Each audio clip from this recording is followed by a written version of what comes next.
Hey guys, it's Pete from Pete for Anxiety here, the mental health podcast, breaking the stigma that mental health is talked about again. Welcome in today's episode. Before we get started today, we need to cover a few things really quick. Let's talk about the Pete for Anxiety Patreon first off. It's only $1, guys. $1. What does $1 get you? $1 gets you into the exclusive episodes I am recording currently. I'm actually focusing on certain different diagnoses of things to show you guys what it actually looks like as it manifests in a person. So why not for $1, judges? Yeah, they said $1. I just checked with them too. See, they said it was okay. It was $1 anyways. Let's also talk about the Oracle Talk Radio Networks app. In case you can't be here live listening to me, watching this video, supporting the show, you can listen to it on the radio app. Why not? It connects us live to our 365 radio. Just go to your app stores and download the Oracle Talk Radio Network. You'll see the big old Oracle Talk Radio Network app logo right on there. Download it and it'll connect you to me, 10 a.m. Central Standard Time, 3 p.m. Central Standard Time, to Pete for Anxiety when I'm live doing my thing right here, informing the world and raising mental health awareness. So where are you going to be? 10 a.m. Of course. Come on. We just talked about this. Pay attention for once. Damn. Do y'all know how to listen? And as always, guys, like, follow, and share the YouTube channel. If you guys like what you're seeing, leave some comments, man. We want to know. I want to know if you like what we're on. You want to be on the show? Let me know. Hit me up at PeteVersusAnxietyPod@gmail.com. And as always, guys, enjoy the show. And by the way, did I mention to like, share, and subscribe to the YouTube channel as well? Yeah, okay. I just want to make sure, because some of y'all are hard of hearing in the back, may have to yell louder or get a megaphone or something. But, anyways, let's get today's show started. Y'all have a great one. Enjoy. Welcome into another exciting episode of Pete versus Anxiety, the mental health podcast, breaking the stigma that mental health is talked about enough. My guest today is the host of the Therapy Deconstructed podcast, the one, the only, Dr. Bonnie Wims. How are you doing today, Dr. Bonnie? I'm good. I love the enthusiasm. I'm great. Right? Gotta be enthusiastic when we talk about mental health. It's always a tough subject for people to discuss. So, Dr. Bonnie, why don't you tell everybody a little bit more about your podcast? I was so interested when I saw it. I thought it was a great idea. Thank you. Yeah, I started it maybe a couple of years ago now, but I'm a therapist. I'm a psychologist, and so frustration around the stigma of about mental health has always been a challenge for me. It's a challenge for me with the people I work with, but it's also just a challenge I see in society.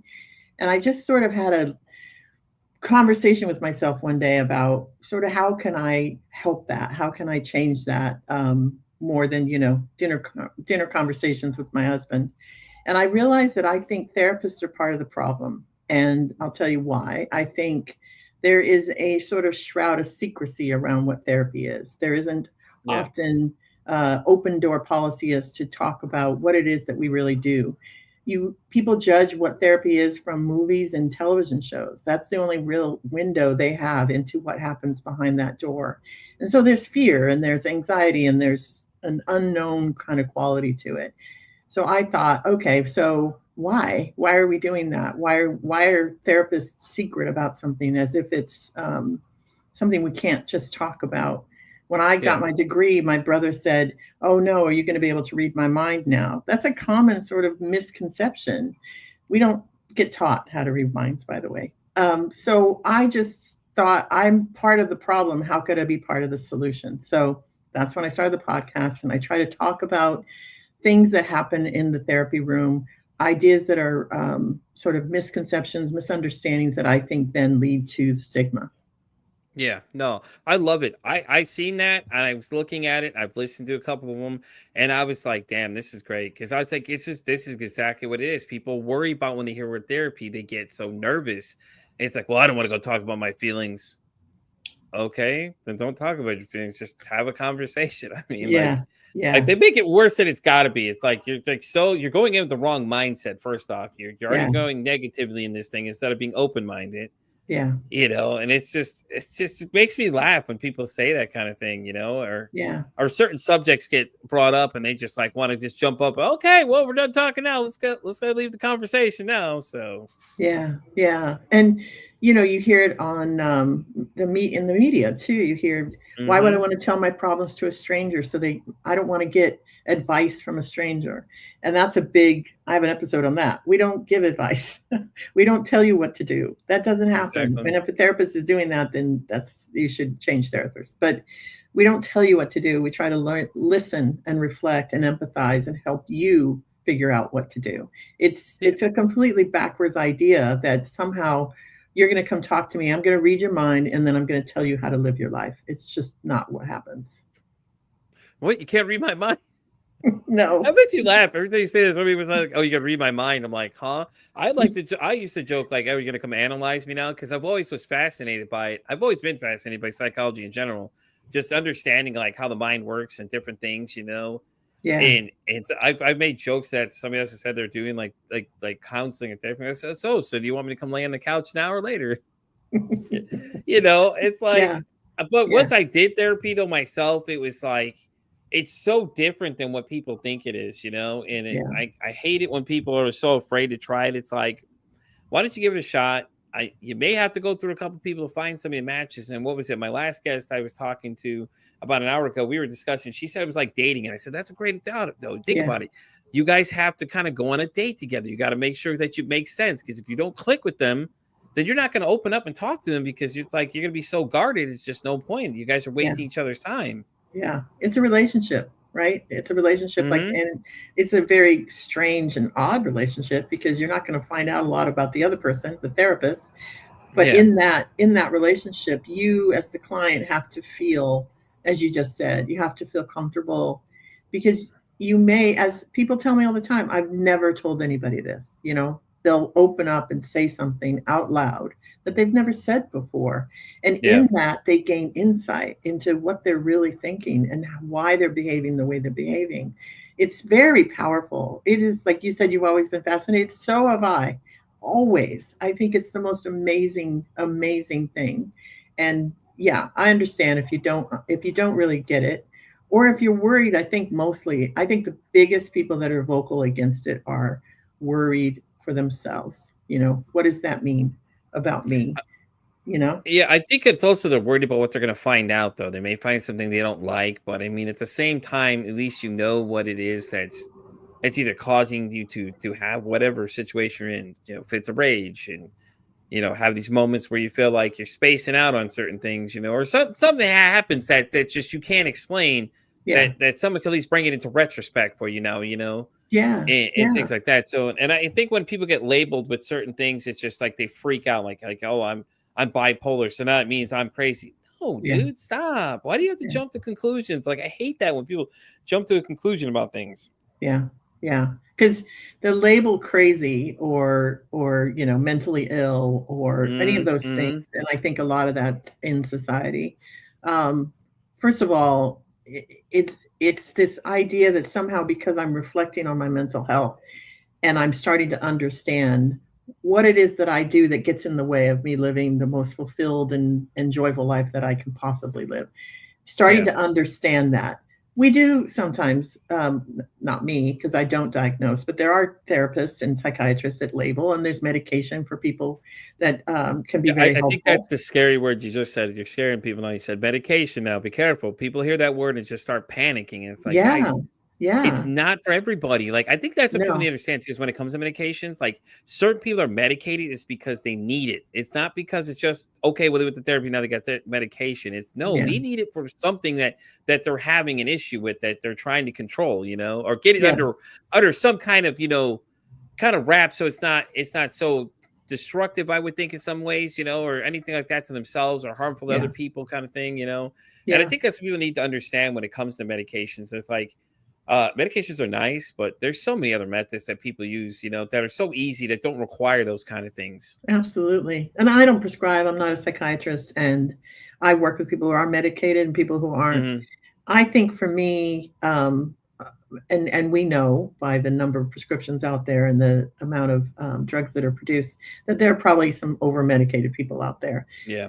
It is a choice that no one's going to. I think you're younger than me, but One Flew Over the Cuckoo's Nest sort of jumps in my mind. A movie where Yeah. somebody is taken, their power and their control is taken away from them.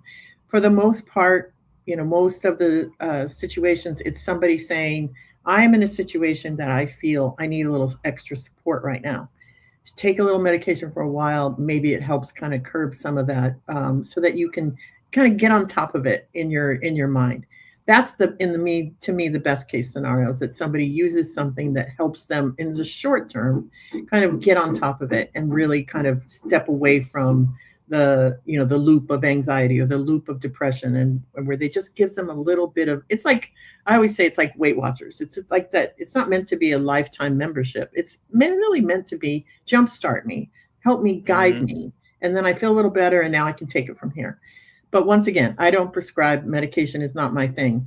I just know people who are on it, that it's, some people it's very beneficial and other people don't go near it. And that's absolutely fine. I would never require that to work with someone, because I think there are so many other ways, as you said, that we can get on top of what's going on. And the first step is starting to try to understand the way we think. We have to understand the way we think. And whatever way that's, however you get there, it's hard to do by yourself, though. It's hard to do that by yourself, because some of this stuff is running kind of automatic pilot back there from a lifetime of living. So sometimes it's therapy that can help support that, so that you can start letting those thoughts come conscious. So you can start talking about, you know what, I do act that way. I think that way because of something that happened to me when I was 10, or because of things that have consistently happened to me. And I realize now it gets in my way, that kind of thinking.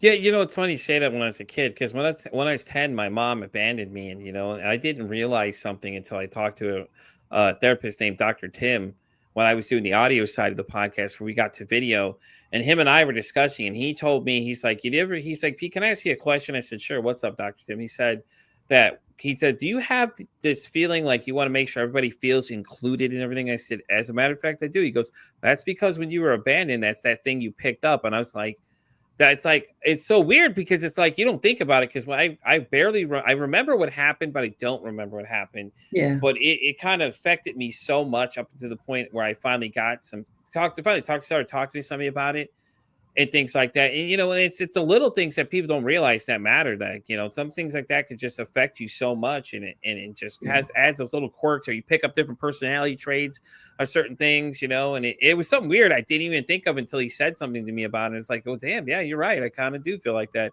I do like to make sure everybody's included in the process, or whatever it is. Like I have step siblings. I don't even call them step siblings. I just call them my brothers and sisters. I include everybody. And for the most part, that probably works fine for you. But there are probably situations where it doesn't, and you rationally know it's not working, but you don't know how to change it, because it's coming from a 10-year-old. A 10-year-old is telling you to keep doing that because it makes you feel safe. And so just sort of reflecting on that and being able to kind of go back to that idea and say, okay, this was a decision I made when I was 10. Is this always helpful? Because I'm not 10 anymore. I'm not unsafe. I'm not, I'm capable. I can find, I have relationships in my life that are important to me. I'm not in that position anymore. I'm an adult. I always say I'm a grown ass, whatever, I can talk to that 10-year-old as the grown up and say, do I really need to do that anymore? Because it's coming from a fear place most of the time. And that's where therapy can help bring that forward, like Dr. Tim did for you in such a beautiful way. Is this something you find yourself thinking? Is that people do it all the time? Do you find yourself feeling insecure if somebody, breaks up with you, but it becomes really, really big for you? And it goes back to a memory of when you were neglected or when you were abandoned. It's true. This stuff lives in us. We know this. Very well now from research. It lives within us. And unless you actively think about it and change the narrative, it's going to control your behavior. Yeah. And that's so interesting too, because, I had talked to someone that specialized in children and teens, and she was saying that, that kids realize a lot more than we realize they do. Like obviously, they don't understand. They understand a lot more than you think they understand. They're watching everything you're doing, and they're seeing your interactions with other people, and they're deciding that this is how they should act. But when it becomes time for them to start having relationships with anybody of any sort of friends or whatever, and they'll start having those flashback moments, kind of like I was with, my 10-year-old self kind of thing. And they'll see that, and they're going to see that, and they're like, they understand. And it's the craziest thing, because it's like people are like, oh, they don't understand. I'm like, I don't think you understand. Some of these kids, they're smarter than they give you credit for. Like, you don't give them enough credit. These little kids are paying attention, and a lot of them are really smart and know what's going on. They're aware. They may not be able to tell you completely, but they're watching everything you're doing. So, I do now. I'm very careful when I interact around children. Or my wife's 4-year-old, because she doesn't live with us. She lives with her dad. So when she comes over here, if I start having an issue where I start getting upset or something like that, I'll walk away into another area away from her so she doesn't see that. Or I choose my words differently. Or, we just get her out of the situation so she doesn't have to watch it. Because I used to watch my parents fight all the time when we were kids. And it was horrible. Like, it was horrible. Like, they go at it for the dumbest shit possible too. And like, I don't remember all of them, but I do remember like they were just like going at it about the craziest things possible. And that's all it was. And I thought that's how I was supposed to do things. So like, I started, when I had kids myself, I started shouting at them like my dad did. And, and it wasn't the right thing to do. I know it isn't now, reflecting upon the whole thing. And now I look at things from a different perspective. I just kind of analyze things as the situations are happening. Now, I could go either A and go the route Pete used to go and just get angry and respond and rage, or I could sit back and make a better judgment call and decide, okay, this is not worth it. Just take the passive route and be like, you know what? I'm not going to put the energy into that. I'm going to move on and do something else. Why waste my time and continue? So I love that so much. I love that so much. And it's great too, Dr. Bonnie, because this morning I deal with my ex. She's a real bad narcissist, like really bad. Like, I know people say that a lot of times, but she is classified probably right in there with it. But she tries to get me upset and tries to trigger me. But now, before I would respond with just, okay, you want to go to text world? Let's go. And just, back and forth. Now I'm just kind of analyzing what she says. And I'm just like, all right. And I give a couple of word answers out. And you could see it just irritates her beyond belief because I don't respond the same way I would normally. And then she'll say, oh, hey, don't tell your wife to stop responding for you. I'm just laughing because I'm like, that's not her. I'm thinking it's not her, but okay. It's right on. Like, I tell my wife the other day, I said, hey, stop texting people, babe. It's not cool. And you notice it's like putting a pin in a balloon. It just loses, and she loses her energy because the energy was coming from the back and forth, right? The energy is coming from the back and forth. I worked with people over this so much who have people in their lives, family, get in these email or text wars. And I always say, what would happen if you stopped? And they're like, but no, I got to tell them. I'm like, what if you didn't? What if you exactly didn't? Listen what Dr. Bonnie's saying right there, guys. I am telling you from experience, it works. Like, I am telling you, think about what you're going to say next. And this is coming from me, just an average person. And Dr. Bonnie's saying the same thing too. Just think about it. What if you didn't react to the way they wanted you to, and you just went a different way? Just see how the conversation evolves to, oh, okay. And it's just like, they'll just keep going and huffing and puffing like the big bad wolf trying to blow the brick house down. But the house ain't going anywhere. And you've done the work for yourself to say, why did I need to do that before? What was happening that I felt I had to defend myself before? Exactly. That I had to felt, a lot of times it was, she got me triggered, and I'm just like, Now it's like, And my wife helped me a lot with it too. She's real good with that too. She's real calculated when it comes to answering things. She'll sit there and think about it before she says something. So she's taught me a lot too along the way, and it's been great with her. She always gets on my case about certain things, all bad habits she used to have. She'll get on me about them and say, hey, no, we're not going to do that. That's her favorite thing to say to us. Oh, we're not going to do that. No. She'll just tell you now, like a little kid. No, we're not going to do that. Are you done? You feeling mad? Are you upset right now? Okay, let me give you a minute. Let's get your feelings out there. Yeah. And it's so different because my ex would just keep going, and she's just like, I don't think so. We're not going to do this shit right now. Yeah. The other thing I want to highlight that you said that is so critical, and this is what I work with people on all the time, is slowing it down and realizing you have a choice. Exactly. Right? Like you do, because people say to me all the time, they start therapy with it. I'm just the person that I'm the type of person, don't ask me to do that. That's in my DNA. I'm sorry. We know what's in DNA, and that's not in DNA. Right. Like that one though. It's what we've learned. It's what's happened to us that has created these ways in which we respond. But the thing is, we have a choice in how to respond. It's this process though, and you've been in therapy, so you probably understand. You had to get to a point where through therapy or your own work or whatever, that you felt strong enough to be able to let go of some of those old coping strategies of Yeah. defending yourself against the world. And when you feel strong enough in yourself to start letting go of those things, you attract a wonderful wife who is very smart, sounds to me. um, Mm-hmm. you attract people into your life that are helpful to you, not antagonizing you. And then you can slow down these responses and choose. And like you said, I could engage with this or I could not. And Yeah. that freedom that comes from not, it's just, you don't have to defend yourself anymore because you sit in a place where you feel much more confident and able to just be. You don't have to think, I have to do something. I have to do something here because I feel less than in this moment, you know? Yeah, yeah, and it feels great though to have control, and it's like when you start seeing it, and then it starts showing that they're getting so mad. They're sending these large paragraphs. I'm just sending one sentence. Okay, here you go, Yeah. and you could just see this person getting so mad. I was laughing about it. I had to call and tell her. It's like, listen, I got to tell you about this, and she's like, what happened? It's like she's messaging me something and sending all these pictures of things. Oh, these things are happening. I'm like, oh, okay, okay. And they get so mad because it's like you're not continuing to feed into the rage. It Yeah. feels so great because I remember how I would always respond. It was just, oh my God.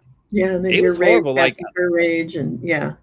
yeah, Yeah. because my dad was always like that too. But then I found out that his situation was he had a chemical imbalance. So he had this thing where his brain would like time would elapse, but he didn't realize it. So he'd go into what they were saying, they called it autopilot basically.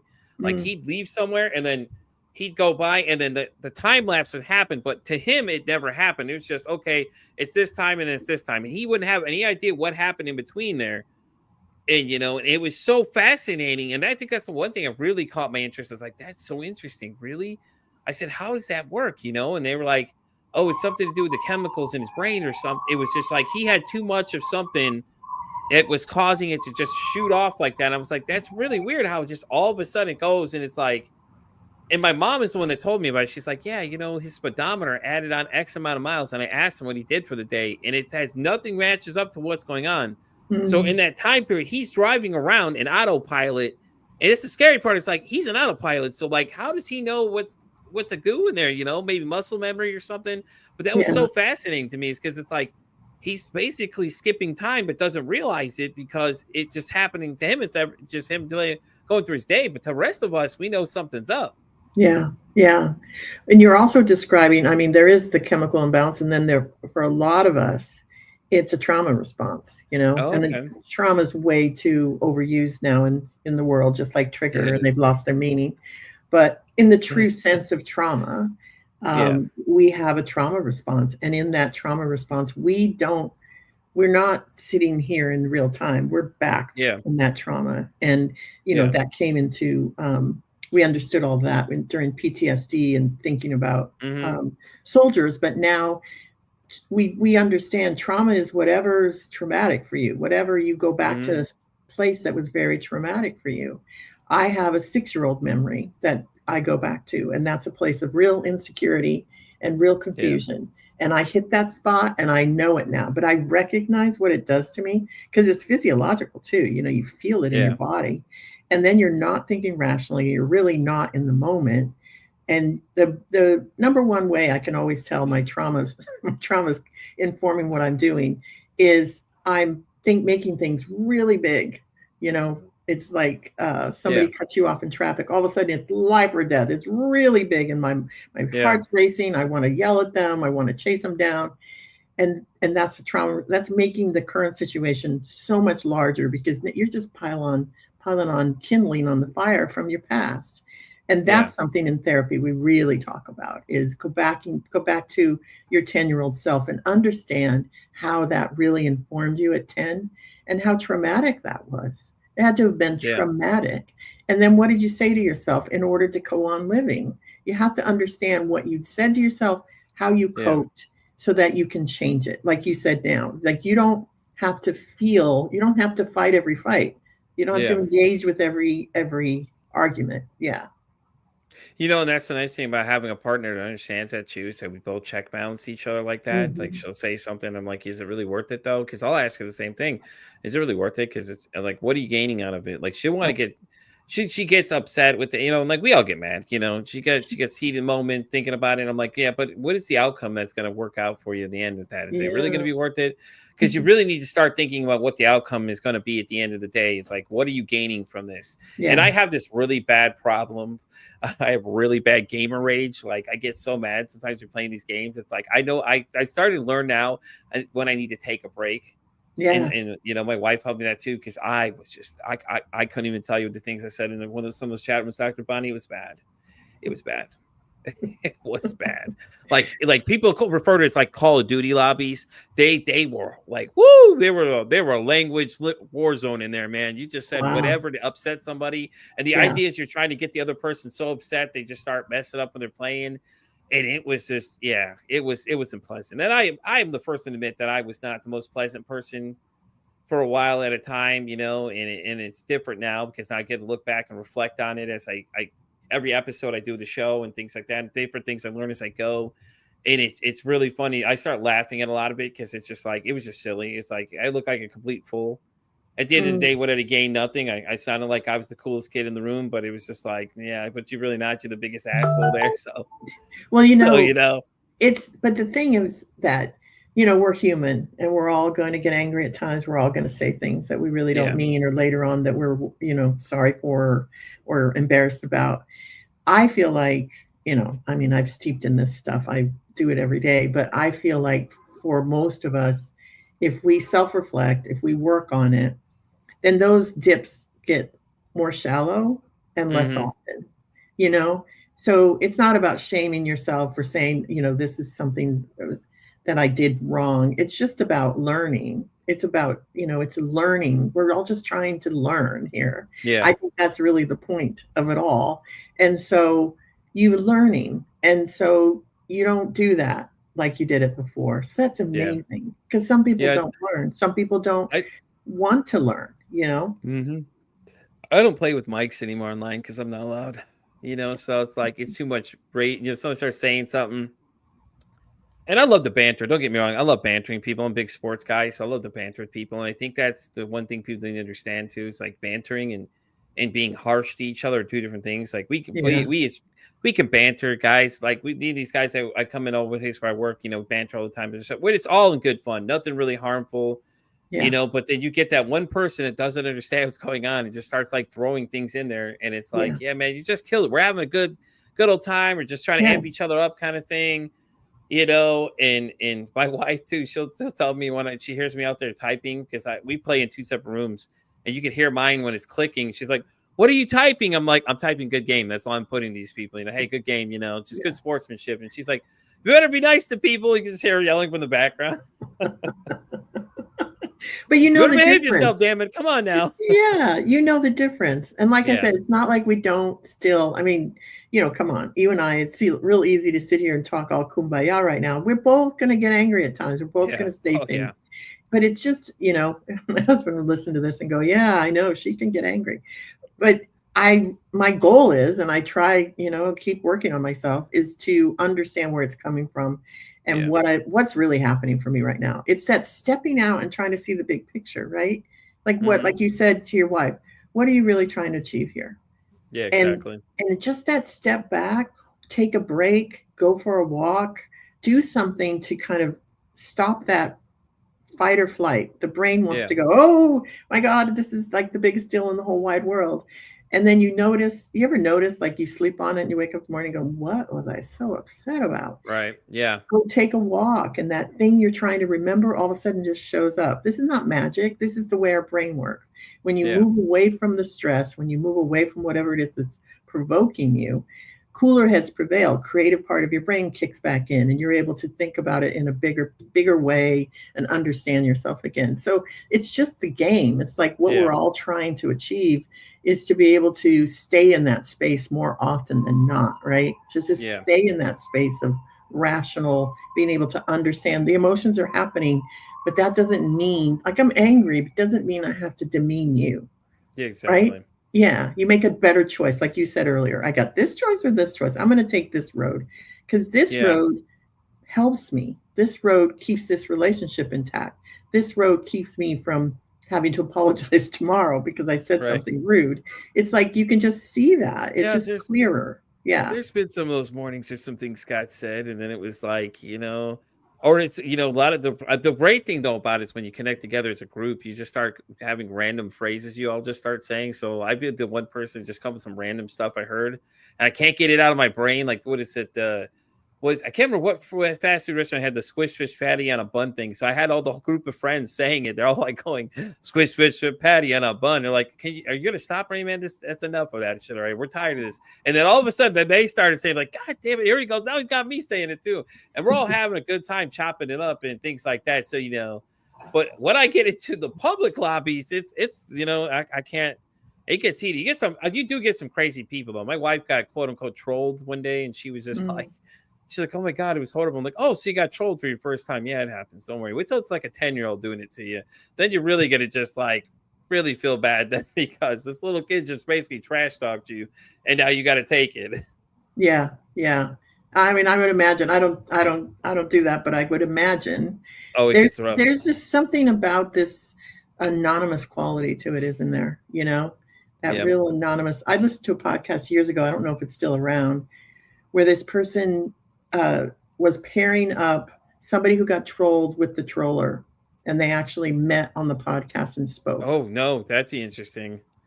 And I'm telling you, every episode I listened to, the troller was like, I'm so sorry. It was like they're not anonymous anymore, and like right away sort of diffused it because they didn't feel that anonymous protection in front of them, and they had to become a human being again.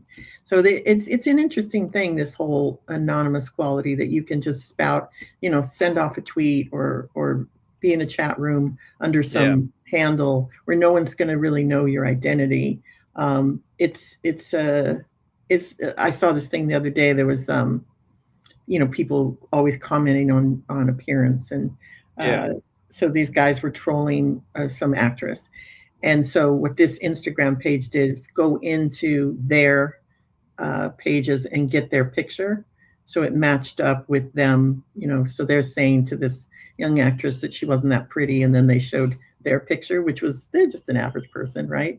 So just kind of outing them, saying, oh yeah, you're going to criticize this singer, but you're just an average looking person too. Like we're all kind of just out there trying to do our best. So it's an interesting thing. I don't know what it's like for you in those rooms, but it must be really interesting. I spend a lot of time on TikTok too, and it never fails. You always get somebody that comes in with some wild name and some wild things they're saying, and it's just like just stop. I mean, it's like it's not necessary. Yeah, it goes to any place. For any place you go, they'll just to read the comment section. Some of these videos, these people say. Yeah. And it's just like, it's crazy. One of them was a young lady who was cosplaying. She dressed up like this character that was in this Japanese animation show. And they were hating on her so bad because she's not, they were saying white, but the person obviously is Japanese or something of that descent in that area where it was at. And they were so mad because she's black, so she can't be there. I'm like, what are you talking about, dude? That's the whole great thing about cosplaying is you go together and dress up like your favorite characters. These people spend hours on these costumes just to look like their favorite person. Why are you telling them they can't do it because they're not politically correct? And, and even yourself, you're making these comments going, well, you're not even right yourself. You're saying the white, they're not white. They're Japanese or whatever descent it is over there. What area, depending on the whole setting of the show, depends on what type of person you're really talking about here. And you're the only person that's mad about it because you don't like it because you feel they're not correct. And it's just like everybody feels like they've got to, be the keyboard warriors, they like to say. It just makes me laugh. It's so dumb. It's like, and I just keep looking at it. My other one is what is his name? Internet Sweetheart. This guy that takes tattoos of people and puts them on his body in weird places. So he trolls them back. Like these people make nasty comments to him. He goes, okay, all right. And he goes and he'll start like digging into them.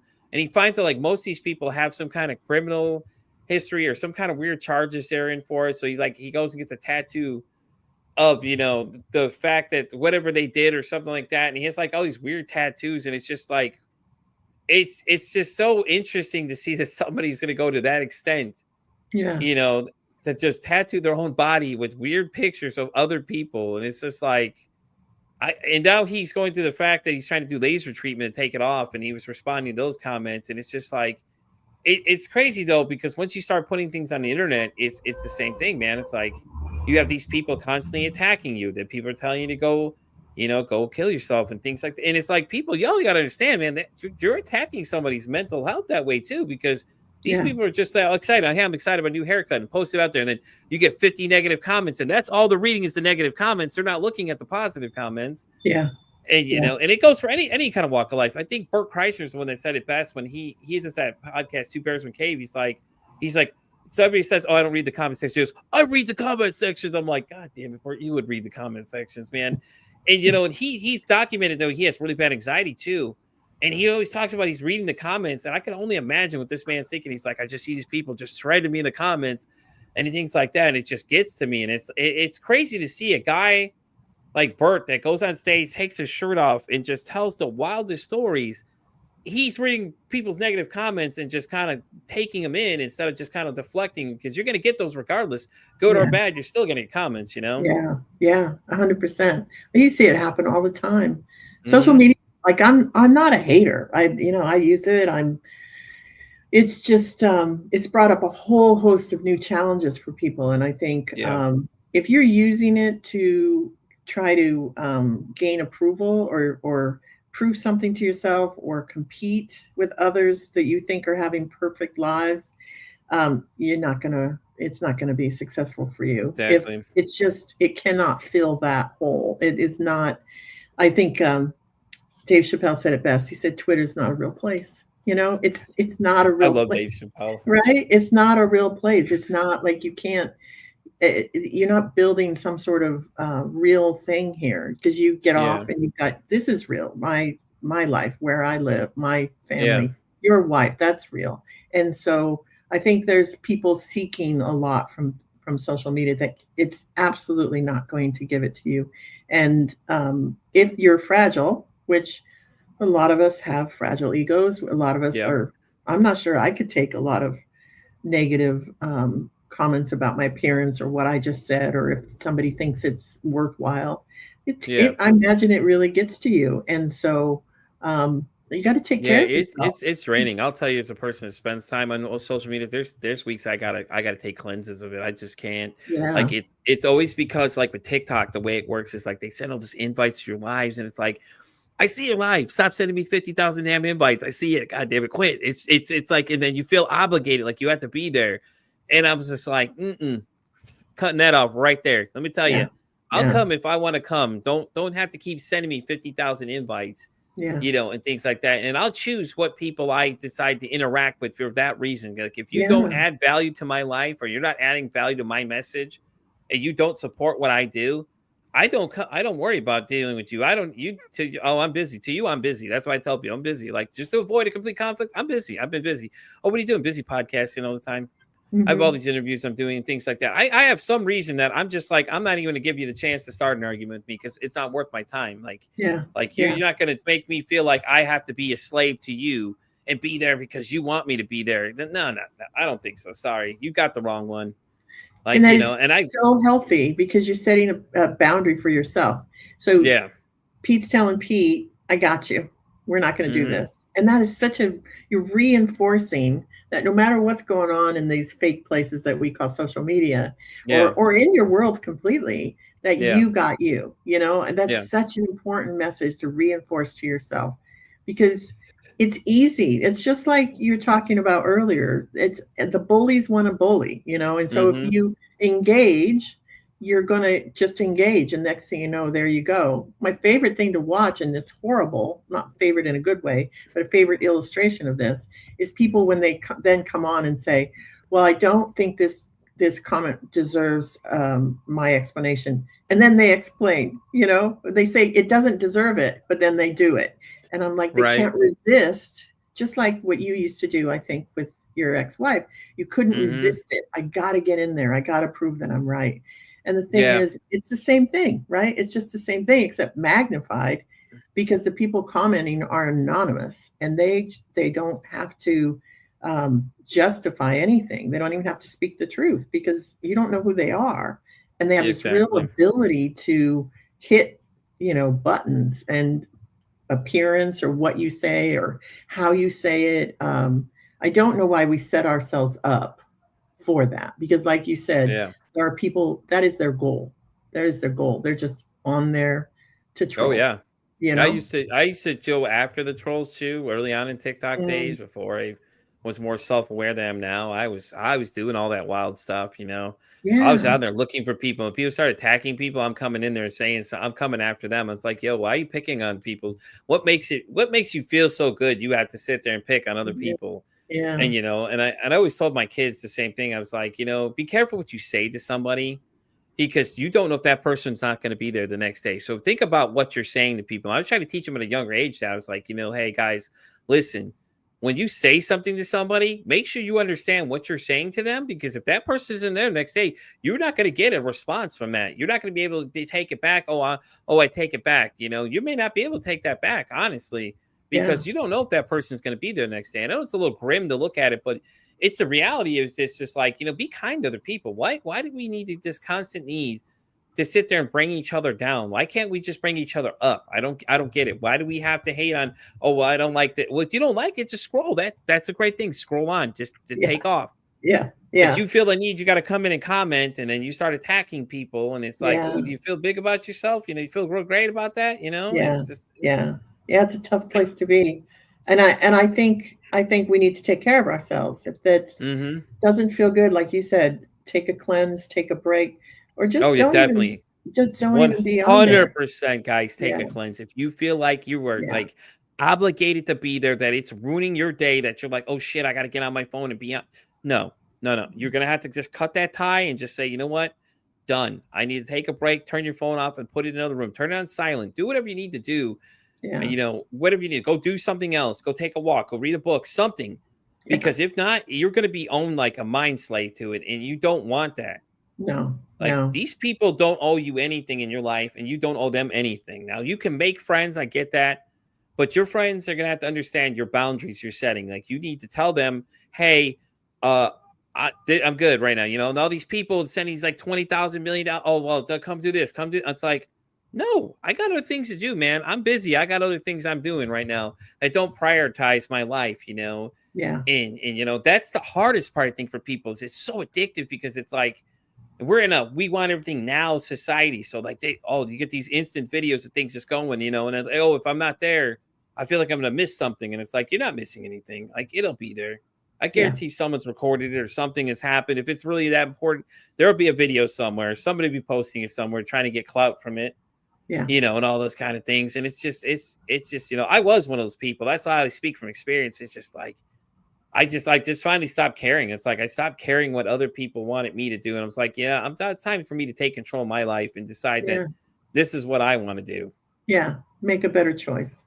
And Exactly. how do you think you got there? Like, how do you think? Because for the people out there maybe were listening, going, "Yeah, that's me Well, you right know what now." it is because when Yeah, I was younger, I got bullied a lot, and I had a small, close circle of friends, and I feel like I wasn't included. Like we were the misfits and the outcasts. Like everybody got together, did all these things, and then we were the kind of outcast group kind of thing. So it's like that sense of wanting to feel like I want to be a part of everything. Like, oh, I want to yeah. be a There you part of are. these groups. Hmm. And it's that driving force that was attracting me to it. But then I had enough sense to finally realize that, I need to take a break because it was making my depression go really bad. Mm, And it's like when it starts affecting yourself, it's when you got to start making a real decision on yourself. And you're gonna need to put yourself first. And I think, that's not done enough. People don't put themselves first when it comes to anything. It's like, you're not wrong for putting yourself first never. for any situation. Your self-care is the number one priority. Don't, like I said, if they really need you that bad, they can reach out to you. If it's that important, someone will know how to get a hold of you. That's why I tell them, if you really need to get a hold of me, then you'll know how to get a hold of me. Because if Yeah, not, then you're just a person I know on the internet right now. Then it's yeah, different if I put you in the inner circle of people and you have my direct contact info. It's different now. Now don't abuse it and call me for stupid things and everything else. Like if I'm not answering you or I'm telling you I'm taking a break and I'm kind of going to take a week off and just going to kind of just I'll post some content but not be a part of any live or go live or things like that. Just because I need to do a little bit of cleansing for myself, it's cool to call check in on me. That's cool. But don't sit there and blow me up with all that shit because I'll turn that shit off completely. Like I'll block, I'll turn it to do not disturb mode. And the only people who get through is the people I allow to get through. Yeah. Yeah. Which is, once again, so good for you. It's that taking back the control. And it's interesting you said that you think it came from, this sort of desire to be part of things, right? And I think once again, you're very self-reflective, Pete. I love this. Yeah, like I said, I've gone through a lot. I've gone through a lot. You I have, tried to, it's and this show has taught me a lot too. A lot of the people I meet, I'm learning stuff. Yeah, I was just really, really proud of you because I think this Thank you. is hard work. I think at the end of the day that isn't a misunderstanding. Therapy is hard work. It is hard. It is. Because it's hard to self-reflect. It's so much easier to just respond and react because you don't have to think and you just respond and react. You walk around responding and reacting all day long. There's stopping yourself, reflecting on what you really need, reflecting on what you want, and making a choice, reinforcing your self-care, reinforcing what's good for you. And so social media can be this great thing, feeding this, sort of need to be included, this need to be part of things. But then it goes too far, right? The ugly underbelly of it is that there's some not so nice people there. And there's also bots and there's all this other stuff that's not even real at all. And so you make this decision, this choice to say, I choose when and how it comes into my life. Exactly. And I understand the need is coming from this childhood experience, but I'm choosing because I'm also getting fed by real life, by a happy marriage, by good relationships with my kids, by my friendships, by, there's a whole world it's not online. Yeah. And so that's why I think I'm really, really happy to hear you talk like that, because it is all okay as long as we are controlling it, where we aren't controlled by it. Yeah, exactly. Don't be the puppet, be the puppeteer, basically. Exactly. You don't want it all. It is hard. I'm not gonna lie, it's hard. It's like hard. a bad addiction. You get starting really addicted to that need that people are like, feeding all this praise and they're acknowledging, and it's like it's great and all. But at the end of the day, it's like you got to worry about yourself. And there's a lot of these guys that are constant on the internet 24/7 live and things like that. They're like, oh, I felt so bad. And I'm like, no. I always tell them, like, no, you worry about yourself. Number one priority is you. Fuck everybody else. If they're gonna really your friend, they'll come back later and respect the fact that you decided to take some time to walk away and come back. You know who your real people are. And it's okay to, and I think that's what people need to understand is like, oh, I'm sorry, I don't want to hurt somebody's feelings. You're not hurting anybody's feelings. You're just worrying about you. That's all that matters. You worry about yourself first. Screw everybody else, and if they're your real friends, they'll understand that, hey, listen, I need a break, man. I got to take a little break from this. It's draining me. It's affecting me emotionally. I'm not sleeping. It's affecting my mood and stuff like that. And it's just like, no, I'm good. And understanding why you would worry about other people's feelings over your own, Exactly. like that too. And that real need, like you were talking about, coming from, and everybody's got their reasons, everybody's got their own experiences. But therapy is really this opportunity to look back at what's happened to you that has shaped these impulses. And when you can say, oh, I know that comes from when I was 10 and that happened, that makes sense to me. And so that inclination is still going to show up, but you understand where it come from. And so then you can decide in the moment whether or not you want to do it or not. It doesn't, once again, it doesn't control you. You control it and you understand it. And, we're better some days than others. We all make mistakes. We all allow ourselves to get off track or allow our triggers to run the show on days. We do. We're human. But I think it happens. Hopefully, shows like yours can help people identify that, this is part of life's struggle, is to try to understand why we do what we do. And in that understanding, maybe do a little bit better today, Right. Just for ourselves, to give ourselves that opportunity to feel like, oh, okay, I can understand this impulse, but I don't need it today. I don't need to do that. Yeah. No, I agree. All right, well, let's get ready to wrap up this episode. I know you have somewhere to be pretty soon, so we'll go ahead and let you go ahead and plug some socials where everybody can find you and everything like that. Any things you want to give them the highlights of where to find Dr. Bonnie, the podcast and all that stuff. That way they can come check you out if they really want to hear some more. Yeah. Well, our podcast, I thank you so much for talking about it. I'm very proud of it. I love it. Therapy Deconstructed. It's everywhere. So yeah, type in Therapy Deconstructed, you'll find me. That's And I'm on all the, my website, Bonnie Wims. My socials are all just my name. You'll find me. all the links will be in the bio as well for you guys, so don't worry. In case you missed something she says, I got it all linked down below. And I have a virtual practice. So I work with people all over. And I offer a free 30-minute consultation if somebody just Yeah, wants to talk about it, see if it's something that would work for them. So you can find all that on my website. that's awesome. That's great. And how often do you drop your podcast episodes? Is it like weekly, Right bi-weekly? now it's monthly, Okay. but I'm getting ready to go bi-weekly. Okay, well that's good. There you go. So guys, there's something to look forward to. Go ahead and check out her podcast. Go and get a little caught up while she's getting ready to drop bi-weekly on you there. And you guys are able to find me on P for Exciting and pretty much on everything, all the way from Facebook, all the way down to X, TikTok, and all those other great places. You can find me on Spotify, all the way down to iHeartRadio. And as I always say, it costs nothing, absolutely nothing to be kind to somebody. One kind act you can do can save somebody's life, or hell, you can even make their day.